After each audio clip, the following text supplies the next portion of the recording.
in-house, I might compete with you. But I'm not going to get on a house track and say, hey, we're not, Understand? Even in Llanos, I'm not going to get on a Llanos track and be like, hey, we're not. In hip-hop, I can do it either by explicitly saying it, or I can make 3 tracks, and every track I make sure the verse is hot, but I sub you all the time. To people now going, hey, manu kulma no bad.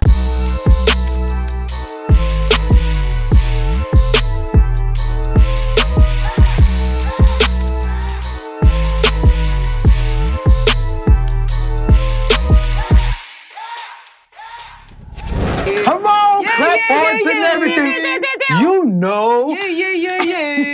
VG is still not around, guys, so you have to just forgive him and for us for that and just keep him in your prayers and hopefully he pulls through what he's going through. But we told you guys that we'll be rolling on the entertainment in efforts of keeping the world together for you because it is crumbling. Yes.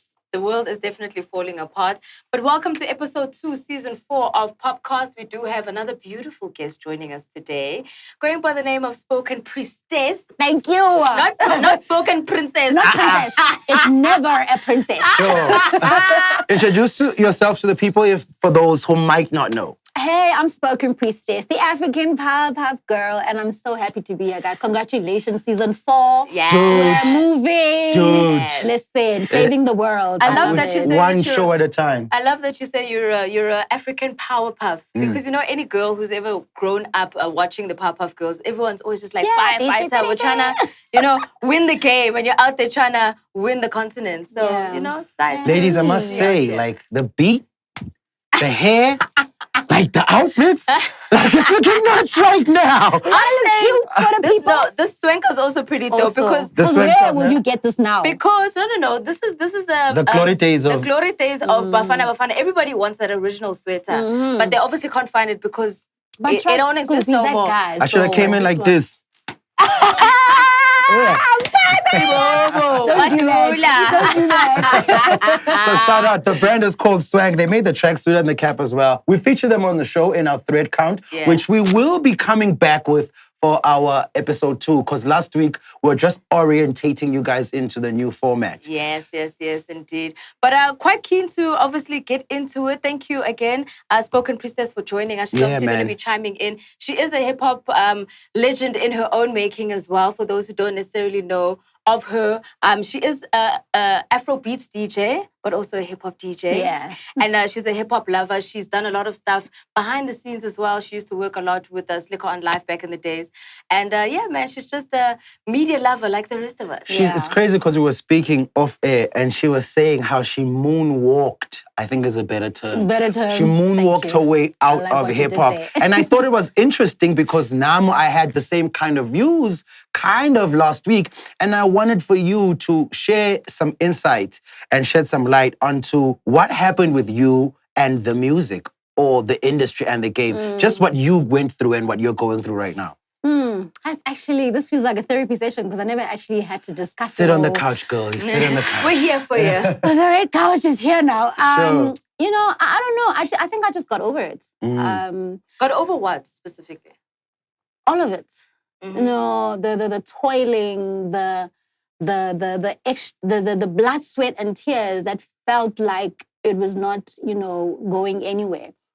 I'm a person that likes to plow into something that I feel like is growing. I naturally want to always kind of, bring things. I feel like I'm resourceful, and I feel like, I didn't even say hip hop as a genre, but my experience, it feels like I was working in a thankless industry. It feels like I was plowing into people that didn't have space for my plowing, right? You need to have space in your cup for me to fill into. And I felt like, a lot of full cups, but full of nothing, and empty where I need to be filling, but that's not the conversation that we were waiting to be had. I don't know if you guys are hearing what I'm saying. I'm sorry, these people are going to be like, cups, empty, feeling full. They're going to be all over. Let me speak like a normal person.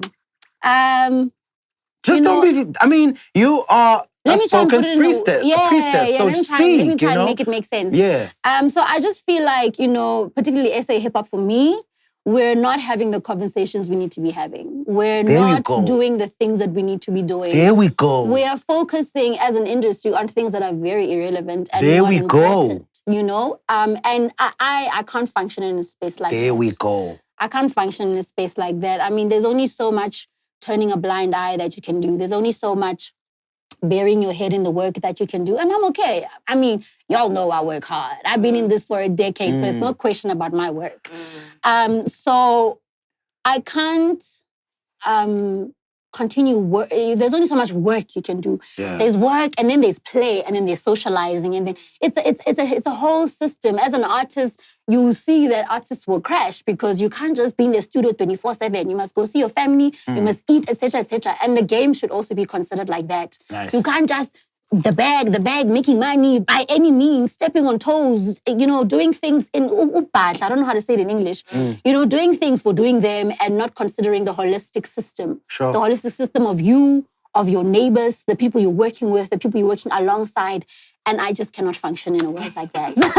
There you go. You see, baby girl is tired. You know what I mean? Like you were trying to fight coming out with it direct. When you came with it direct, you know, there are a lot of heads nodding. They're like, I get that cup, you know what I mean? Can I get some of that cup? Now it makes sense. But I did say that I've never had to actually kind of put it in. I've never actually had to say it. So that's probably why I didn't know how to say it. But thank you for helping me get to it. Yeah, it is a bit of a difficult one to kind of deal with. And I think maybe it's one of those things that gradually happen over time. That everybody seems to kind of get themselves into, because we'll be in the game and everyone gets excited when you come in. You're like, oh, you're hot, you're fresh, you're young. And you're just trying to work. You're excited, you're creative, you've got all these ideas, and then things just keep disappointing you and disappointing you and disappointing you. And then you're like, I don't know if I can still do this, man. You know what I mean? Get over it. And also growing up. I think sometimes we need to kind of factor the growing up element, you know, and which also I think is something that has fueling this OGs versus new wave conversations that we tend to have about the kids don't listen, the OGs don't get it. It's like, let's factor in the fact that we grow up. And then what happens when we grow up, you know? And every season has a new batch of OGs. Every season has a new batch of new wave. So it's like, we're going to keep having this divide constantly because everyone just feels like, oh, well, I've got new ideas because I'm the new kid on the block. And the old people are just like, but I've been through this. I have the experience. And it's like that father-son relationship. It will never outgrow itself. It'll always be there. For sure. Let's get into the music relationship. I heard a name pop up recently, Fifi Cooper, nominated for the Platinum Awards, I think they were called. I don't know what the Platinum Awards are. Can someone fill me in? It's the Northwest Awards ceremony. It's the first one this year. It's called the Platinum Music Awards, or Platinums or Platinum, but Plumbers. And they decided that they're going to do awards to celebrate artists from Northwest. I'm all for that, you know? I'm all for that. I know I have said that I'm not for the award ceremonies, but I do love it when provinces give their people. I think it's KZN cool. does it also immensely. They did it recently. They did the KZN Entertainment Awards, and it was a huge ordeal. But you know KZN always takes it to the top. Yeah. So it was a big event. So I love it when they do that. I think it's pretty cool. Yeah, Fifi is nominated with Boiti and Kulichana for Best National Act. So I saw there was 3 of them. I might have missed someone. I'm not sure, but I saw there was 3 of them. And you know what makes it so much better? I think for me is when these provinces also show so much light to the artists that come from their various provinces, is that they're also saying it's okay to be from here. It's okay to stay here. Because I think everybody's got this big light city dreams. Joburg, I'm going to go and take over the world. And it's like everybody migrates and leaves. And it's like, no, but you need to come back because you're from Northwest, you're from KZN, you're from the Eastern Cape. Let's also cultivate the talent that's here. And be okay with still living here and still taking it to the next level. And I think that's what these types of awards can kind of create that type of thinking, which it's very important. It's good to see the support coming from home, you know? I love it, man. We need to keep the kids at home. We need to keep the kids there. We need to show them that you can hustle and make this thing work here. You don't all have to come to Joburg. It's not necessary for that. And we're slowly getting there because some of us are leaving here and going back home with what we came to take. And so we just need to, but also these local governments, we need to get in a space where arts and culture is being that's supported. The big thing. It's like we need Department of Arts and Culture on this one, you know? When the local governments or provincial governments can then support their artists. So many programs can be instilled where they can help the kids. It doesn't have to just rest on the government's shoulders alone. Use the people that have made it from your area. It's one thing that I was crying about for a long time that doesn't happen that much in the Eastern Cape. So I was very noticing it when it happened in KZN. And now I love the fact that you've mentioned that it's a provincial award called the Plumbers. Yeah. Speaking of Fifi, another label mate of hers at a time, Emtee. We were speaking about him last week. And it's crazy how maybe one week you'll speak about someone and then they'll do something again. Because the name's kind of hot now. So if someone releases a song, somebody will drag him into a convo or Twitter or something. But I know that there's something going on between him and Flame right now. I don't know exactly what it is, so fill me in. He's scared to send me the location. Since 2017, he ain't dropped me his pin. Yo, Emtee, send us the pin. Listen to his response, guys. Who's the bitch now? Who's the bitch now, bitch? Let's come and get you now, Who's dog. the bitch Let's now? come now. Okay, look, let me tell you something, dog. Nzoktola and Uzonya. Yeah, you understand? Uzonya. Okay, so the Emtee and Flame have had, I don't know, this back and forth for a couple of years now. I don't know if it spanned back to when Flame was still with the Wrecking Crew, if I'm not mistaken. It could possibly be from back then. But nonetheless, they just don't see eye to eye. Like, they're just not homies. They've just never felt each other. I remember even I had interviewed Emtee when he had just dropped December 2 weeks ago on radio. And somebody sent in a voice note and they were like, yo, would you ever work with Flame, and I think they mentioned somebody else, and he was like, oh, he said Nasty. They asked if he would ever do a song with Nasty and do a song with Flame, and he was like, yeah, definitely, me and Nasty definitely will work. I don't know about that other dude though. I was like, how? So clearly it's just one of those things. They're never gonna kind of see eye to eye. But what happened this week was Emtee was out there just blowing his own horn, because as an artist in hip hop, that's what you do. And you say, yo, I'm actually one of the hottest in the game who give the hottest hooks in the hip hop game. And you gotta just check the track record to actually see how much music I've actually put out there. And Flame was like, yo, dude, we hear you, but don't sleep on me. I'm out here too, you know? And I think that's where it just became, it rolled over into a bigger thing and a bigger thing and a bigger thing. And it's just tweets on tweets and just back and forth. It's a lot. If you've got the data, you can go back and just check on the timeline, but it's a lot. And also the fans also. I know that fans of Flame ride hard. It's just how it is. And so it just becomes... Could this be the birth of a new beef? Because this is how the Casper AKA thing started. I'm not necessarily saying it needs to follow the same trajectory, but I'm just saying this is similarly to how that started. Do you think this is what's going to happen with with Emtee and Flame? I wonder. I mean, I wouldn't say new beef because it seems like they've always been butting heads. I think they're just always going to be. I don't know. There's friction between them, and I think it's always going to be there until they decide to be like Ntwana, what it is. But I think also the pride. You as an artist, you're not going to sit down and let somebody say that they do this better when you know that you do that too. It's just the nature of the game. For sure.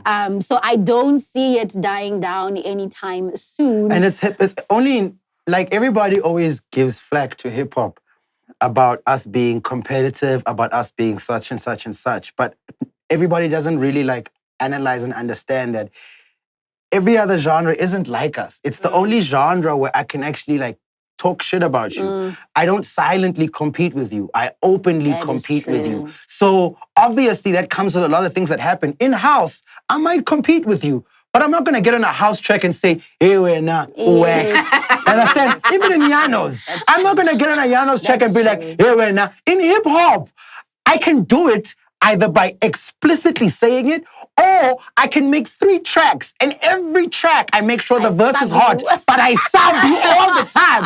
To people now going, hey, Manu, So it doesn't exist anywhere else, to the point where you have to allow the young lions to scratch one another, scrape one another. And then you just come in between them and go, okay, boxing gloves, imagine. And then you can punch each other out. But will it be an ongoing thing?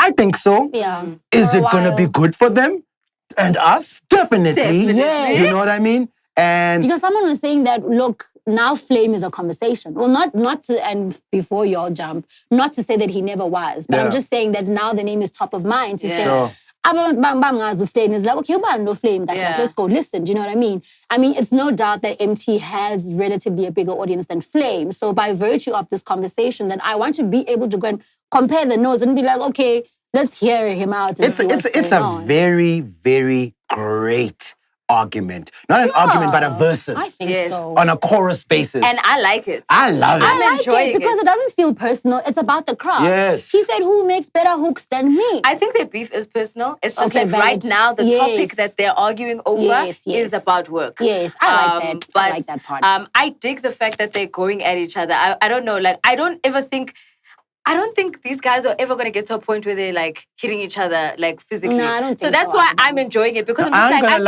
I think it's just going to stay. There. You think so? I don't think these two. I don't think these two. Not these two. No, not these two. I don't think they would. I don't think these two would. But I'm enjoying it. But people could cruise. I like that they jab each other on the socials. Yeah. It's hilarious for me. I would lie. It's cute. And it's cute how they find ways to kind of get at each other. Like even Flame was busy saying, "It's like, come on, you can't even tell me about this guy. He doesn't even own his masters." I was like, fair too. But you see, those. And then Emtee's like, what do you know about me? Hey, and he was coming back with also his bombs. When you comedy strip, when I call when you comedy strip, who was that guy that does the comedy strips? But it's all good, man. Like let them do what they do, and hopefully it gives us more music. You know? I like the competition also because now what it's going to do is that we're all going to start paying attention to the music. We're all going to start paying attention to Emtee's hooks. We're going to pay attention to Flame's hooks. We're going to look at what are they going to do next, and is it going to top the next person? And of course, it's going to create the competition that we want. That's going to thrive hip hop to take it to the next level. So I'm excited. Another convo. Y'all heard about the Coming to America soundtrack? Soundtracks are coming in thick and fast. Yeah. Remember in the 90s, they used to be the thing. Every time there's a resurgence of Black movies getting made, let me not say resurgence, because the first time was the 90s. Abba Boys in the Hood, The Wood, blah, blah, blah, blah, blah, blah. And they came with soundtracks. Yeah. It seems like Black Panther, Queen and Slim, every time they sell into niggas, they make sure the music accompanies that shit. I'm not mad at it. Yeah. I'm not mad at it. I'm not mad at it at all, especially because that's how we as Black people interact with movies. We just take it to the next level. Like, yes, we'll watch the art of the actual movie itself, but then the music just kind of ties in with it as well. And what's awesome about this Coming to America soundtrack as well is that there's a lot of South African features on it. Nasty C, Ari Lennox with Black and White. Is that the video? The video just dropped now as well. So that song is on the soundtrack. I saw Prince KB is out there. Teleman's got a song with Shasha. Nice. It looks like a fresh, brand new song that he's just recorded for that soundtrack. You tell her, yeah, she's like, Gemini with Anati. Gemini with Anati, Loke Loke is on there as well. Yeah. Who else did I see on there? There was one other person. Yeah, there's a dance track at the bottom. Was Master KG not in? No. Okay, wait, let me double check here. The one that I saw. Wow, that's a long lineup. TH and Do. Remember VG used to talk to us about, there's this new artist that's doing big things. He mentioned him on the pop radio. Yes, and he was going on about, this is this kid that you need to look out for, TH and Do, and how he stylizes the name. It's Tando, but it's TH and Do, also on the soundtrack. So shout outs for that push. Ricky Tyler. Yes, Ricky Tyler. Also made so I can see the universal involvement in this. And they did it with Queen and Slim as well. Yeah. That's a great way for them to keep, keep active in other spaces. We gotta do this, but you gotta put our people on. Showcase. But now this specific soundtrack, I think, was also just particularly made for with Africans, by Africans, obviously just to kind of sell it. I'm not too sure if there's a second soundtrack that's got American artists, but this one is completely African artists. I think that's dope. Yeah. It's West African, East African, Fali Pupa's there, Congolese legend. So they already Savage, got Diamond Platinums. Yeah. That's hard. It's gonna be a vibe. Techno's on it. Yeah. When is Coming to America coming out? I saw it on Prime Video. Is it coming out on cinema, or how are we gonna be able to watch it? Do you know? It's coming out on Amazon Prime Video. Amazon Prime Video. Yeah. How do we? Okay. You're gonna have to. We're probably gonna watch it maybe after. This all figure Netflix later. Yeah. It's gonna come to. Showmax has to buy something. I don't know. SABC maybe in 4 years. What? Relax. That's calm down. Speaking of which, guys. Like, it's nice to come here and like laugh. And I was saying this on radio as well. Sometimes being on air is like the only place that you feel like shit is together. You know what's happening around these Nkinopos. Just the way that things have been happening and how life has been unraveling, especially for the entertainment industry. Like it's been tough, man. It's really, really, really been tough. We've been hit the lowest. We've been hit the longest. And shout outs to everybody that has maintained and is striving to maintain right now. I just want to find out from you guys, like, what are your thoughts in terms of where we are? I don't even understand why companies are still, when you do a job, it's like, we'll pay you in 30 days. I'm not getting that. You understand? There's just certain things that happen in certain industries. I mean, like, okay, fine. No, let me not say we're all influencers. We're all freelancers. We've all had to turn to being influencers. Yes, that's what I was actually going to get at, is that we've all had to readjust how we make money because of lockdown and COVID. And with that readjustment comes a position where I'm not going to DJ so often on the weekend, so maybe I need to make my money through campaigns, or maybe I'm doing my money doing something else, voiceover work, or whatever the case is. Even voiceovers sometimes don't even pay on time. They are 3 months. Yeah. Standard 3 months later. So it's difficult to then kind of gauge, because that's why people get into something as quick, fast as being on stage, because for that is quick money. It's literally, and to some degree, I even understand why some of the screen actors turn to DJing, because it's a quicker turnaround of income as opposed to waiting. At least liquid. Exactly, as opposed to waiting 3 months or 60 days for a campaign to pay out, or maybe waiting for a voiceover to pay out. We need to overlook, and it's difficult because for me, it's like, but we're freelancers, we're living hand to mouth.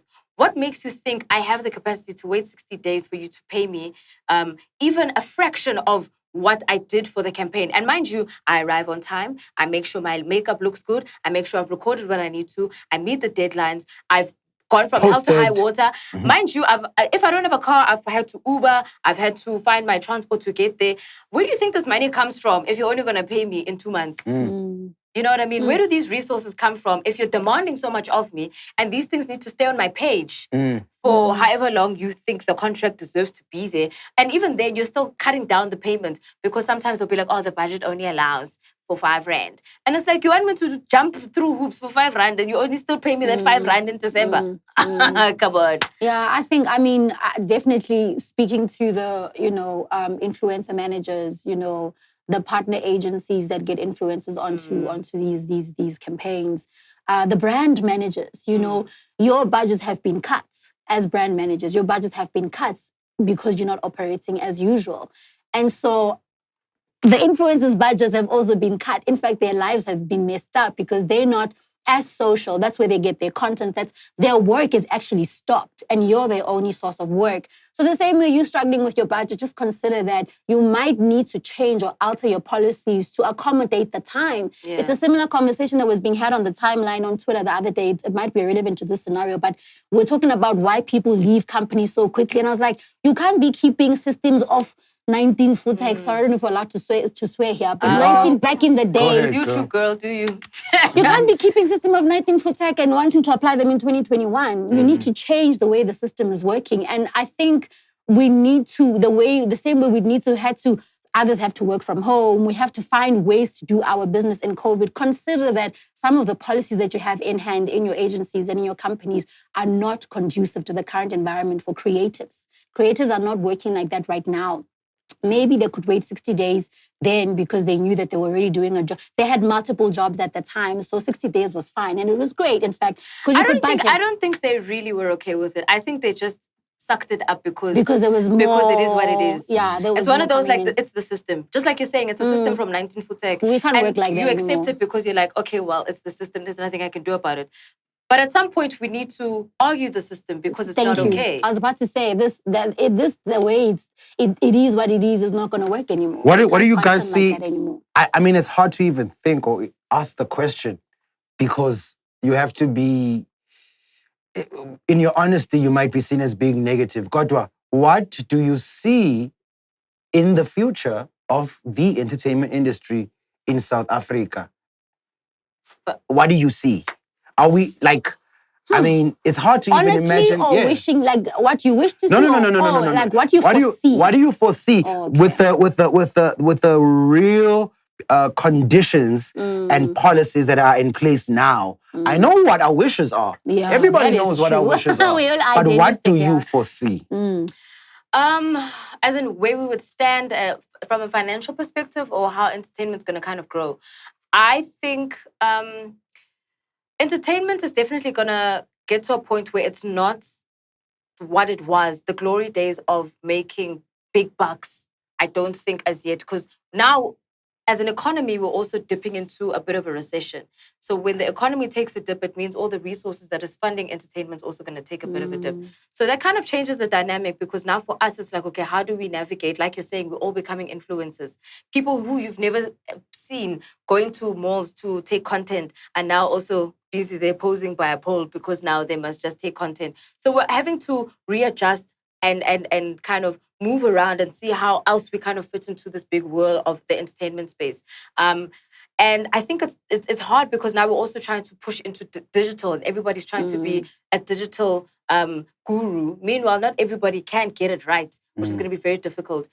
So we might even find ourselves where I had a conversation the other day with a DJ friend of mine who was a very prominent DJ, basically literally gigging every weekend. He's actually sitting back and considering going back into a 9-to-5, because he's like, what am I going to do? How long is this going to last? I don't know. I've got bills to pay. I've got things to look after. If I need to then find myself getting back into that, that might be where you'll see half of our entertainment industry going back into a corporate space and gigging on the weekend, which is something that was happening before when we were in high school or primary school. And it got to a point where we could live off of entertainment, and that was the glory days.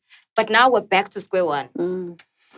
Priestess? I actually, now that you do mention it, I do see the juggling element. But what I do foresee, based on what you said, actually, because I was still trying to think of what I'm seeing happening, but I'm seeing multiple, income streams becoming a bigger research topic. Or now we need to find ways, to make money. And 9-to-5 is not always, going to work for a lot of creatives. So what I'm seeing is, again, I'm hoping, but what I'm seeing is actually people making ways to make money. But I think that's only on condition on collaboration. You see, entertainment is not a problem of collaboration. We're bad at it, So I now do. People are going to be forced to team together. There's a gap. There's a gap for collaboration, because what you have, Scoop, and I have. I don't have what you have. If we do that, we can open our own businesses, open our own production companies. That great influencer there that's got all the cameras in the house. And let's come to your house and film with your stuff, and then we'll do your makeup. So those are the things. There's a gap for collaboration for us to open our own businesses. And I think what will happen is that, creatives, or rather entertainers, will then start to find, a lot of multiple businesses. Like, I've seen a lot of ladies now are selling eyelashes and makeup. It's almost like, in the hood, when times are hard, you must the old ladies will sell the chickens, the necks, the bombies. And my mom was that kind of woman, the ginger beers. She was a teacher, but she had this other thing on the side that kept the money rolling, And of course, those things are still in our genes. I think that's where I'm trying it's to going. activate it.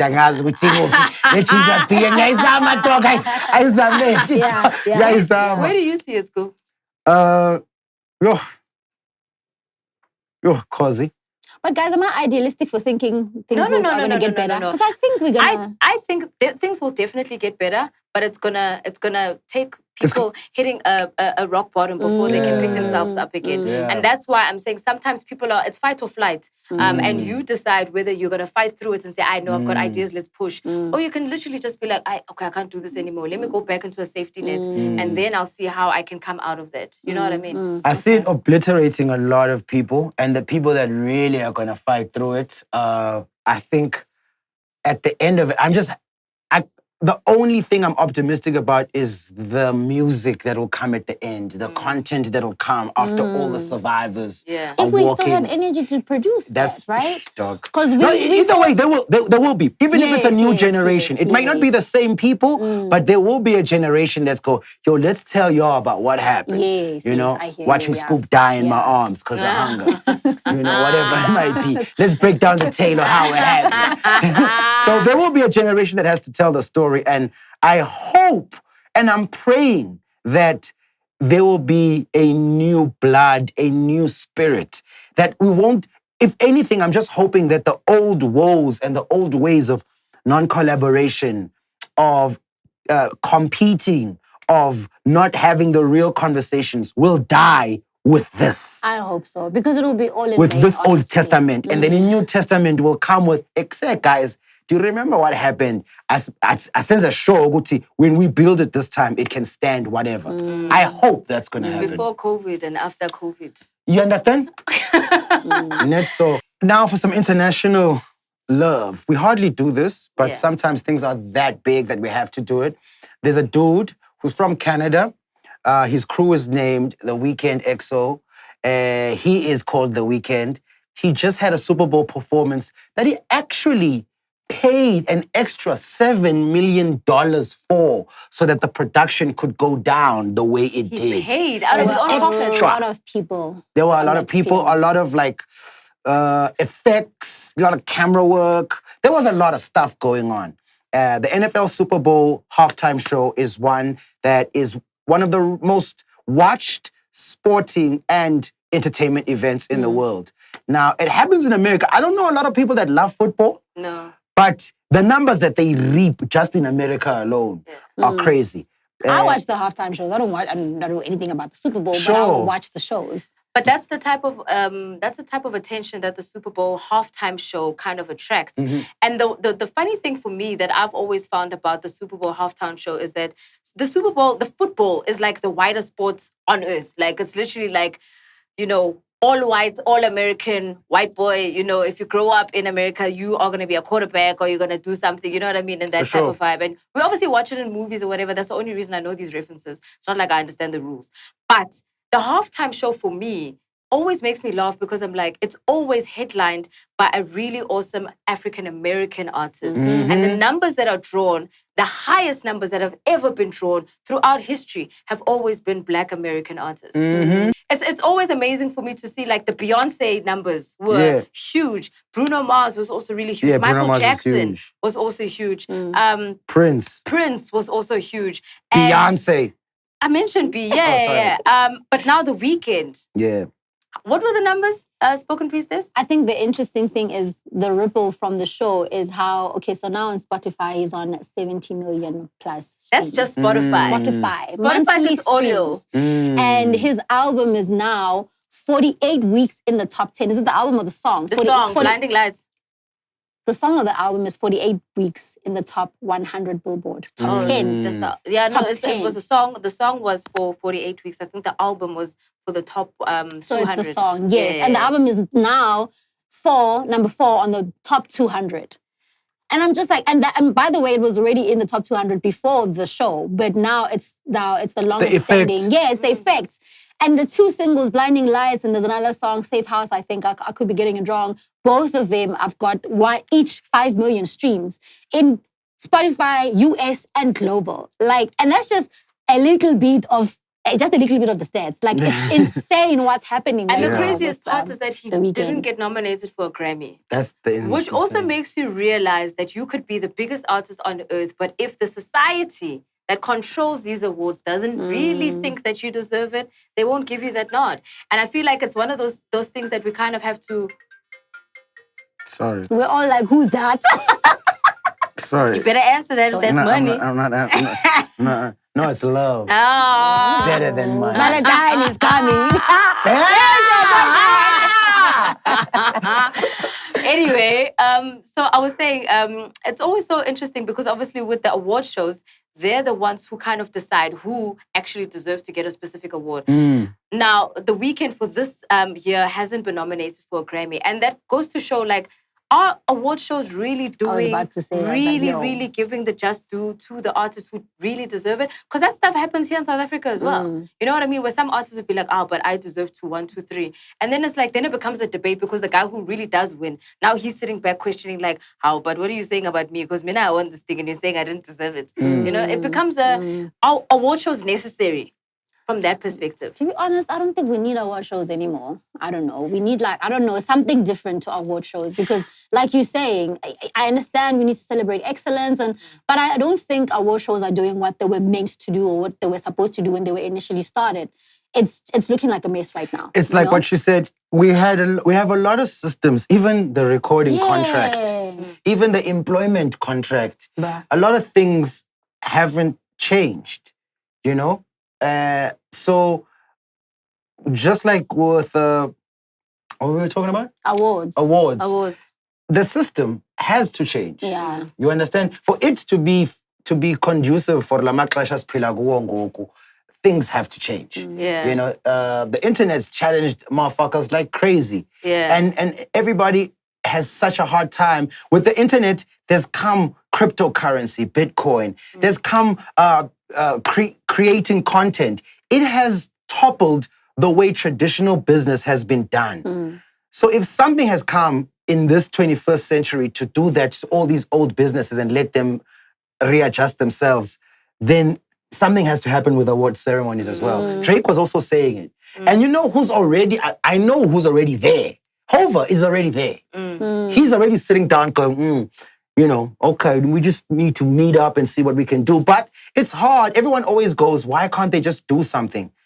It's hard for these guys to move independently. Tricky, Yana. I mean, but all we can do is hope. All we can pray for is collaboration to come through. Because like we did say, is that's the only way we'll be able to get out of this mess that we're in right now. And I think we need to start thinking forward as opposed to thinking about what was. We need to stop dwelling in the past. We need to start looking to the future. And that's the only way we're actually going to all survive this thing, because it's not going to be over anytime soon. I think we need to think outside of ourselves, adding to what you're saying. Get out of yourself. Get out of your head. It's no longer about Spoken Priestess, Miss Cosmo, Scoop, or, you know, who you think you are in your head, because that's what's killing you. Get out of your head and actually see a wider perspective, and that's where collaboration comes from. Because we're in our heads. We're like, I can't be seen with Miss Cosmo. I can't be seen with Scoop. No, it doesn't matter. Nobody cares about that right now. Right now, we're trying to survive. This is the gap. This is the gap for us to actually jump out of what we ordinarily do, and we'll get away with it. So take a risk, and you'll come out pops. 100%. And we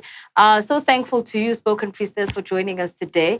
Where can people follow you? Where can people show you some love and interact with you as well? Because, I mean, did you hear all of the glory coming out of your mouth today?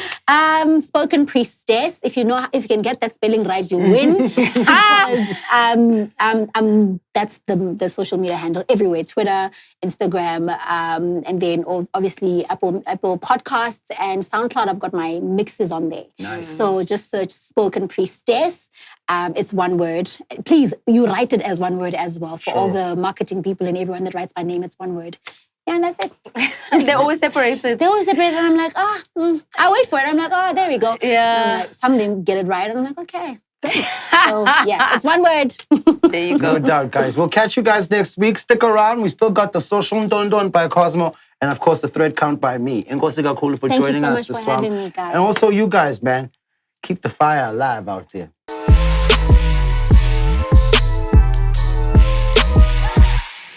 What up, everyone? Welcome back to season 4 of the POPcast. Of course, you know my name is Miss Cosmo, and I'm here for your social ndondon.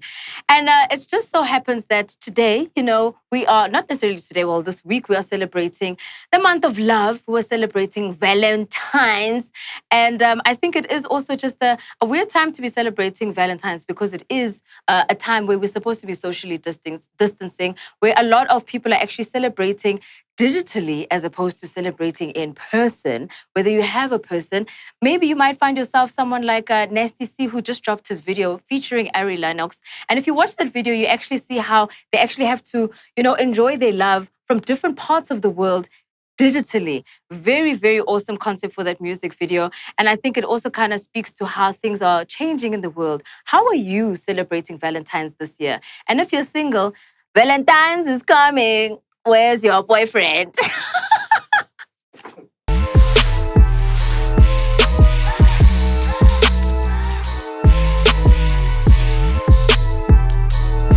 And in our first thread count for season 4, I give you a brand that has been around for a long time now. It was started by a dude who is from Maritzburg. He went to school at Alex and then got a scholarship for basketball at DHS. He's from KZN. His name is Andy Lescotch, and he runs a brand. He's been running it for a very long time now.